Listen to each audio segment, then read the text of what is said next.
¿Estás aprendiendo español y no sabes cómo pronunciar bien la che y la elle? Te lo explico en 30 segundos. Primero, la che.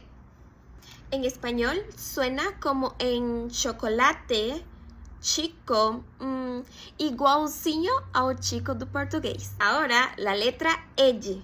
En la mayoría de los países la letra elle suena como la Y en yo, como por ejemplo lluvia. En algunos países, específicamente en Argentina y Uruguay, esta letra elle suena como la SH, más parecido al sonido de lluvia, yo.